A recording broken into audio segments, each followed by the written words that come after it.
നാല് ദിവസം 400-ലധികം പ്രഭാഷകർ കനകക്കുന്നൊരുങ്ങുകയാണ്.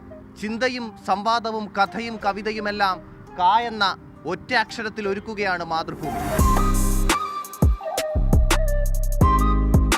കൂടുതൽ വൈവിധ്യങ്ങളോടെ കനകക്കുന്ന് കയറുകയാണ്. കൊട്ടാര പരിസരത്തുള്ള 11 വേദികൾ, അഭിമുഖങ്ങൾ, സംവാദങ്ങൾ, ഓർമ്മകൾ, സാഹിത്യ സഞ്ചാരങ്ങൾ എന്നിവ ഈ സാഹിത്യോത്സവത്തിന്റെ മുദ്രയാകും.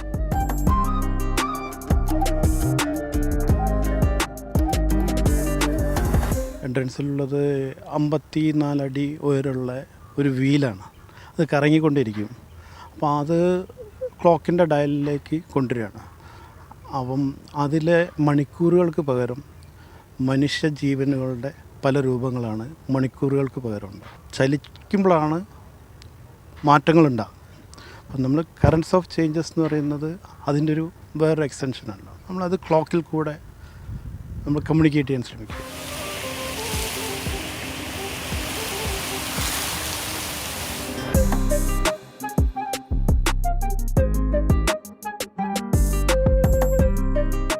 ഓരോ ദിവസത്തെയും വ്യത്യസ്തമായ കലാപരിപാടികൾ അക്ഷരോത്സവത്തിന്റെ മാറ്റുകൂട്ടും. കുന്നിൻ മുകളിൽ ഒരു വായന കൂടാരമുണ്ട്, പുസ്തകോത്സവം. ഇഷ്ടംപോലെ ബുക്സ്, നല്ല കളക്ഷനാണ്. ഞാൻ നോക്കി, അപ്പോൾ അവർ പറഞ്ഞു വേറെ ഒരുപാട് സ്ഥലങ്ങളിൽ നിന്നൊക്കെ ഇവിടെ വന്നിട്ടുണ്ട്. അപ്പോൾ ഞാൻ തന്നെ സ്ഥിരം ഇപ്പോൾ പുസ്തകങ്ങൾ വാങ്ങാറുണ്ട്, വായിക്കാറുണ്ട്. അപ്പോൾ ഞാനും ഒരു 5000-ന് മുകളിൽ ഏകദേശം 6000 രൂപയൊക്കെ പുസ്തകങ്ങൾ വാങ്ങിച്ചു. അപ്പോൾ എനിക്ക് 2 ദിവസത്തെ ഇവർ കൂപ്പണൊക്കെ തരുന്നുണ്ട് ഇതിൽ പങ്കെടുക്കാൻ. അല്ലാതെ എനിക്ക് ഫുൾ ടൈം വന്ന് ഇരിക്കാൻ കുറച്ച് ബുദ്ധിമുട്ടുണ്ട്. അപ്പോൾ ഞാൻ ആ ചോയ്സ് ഉള്ള 2 ദിവസങ്ങൾ വരാനാണ് ഉദ്ദേശിക്കുന്നത്.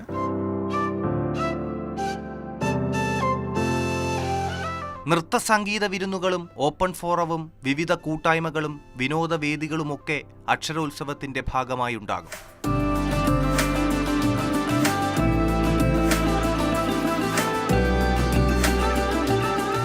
ഇനിയുള്ള ദിവസങ്ങളിൽ ലോകം ഉറ്റുനോക്കുന്ന മാതൃഭൂമി അക്ഷരോത്സവത്തിലേക്ക് എല്ലാവർക്കും സ്വാഗതം.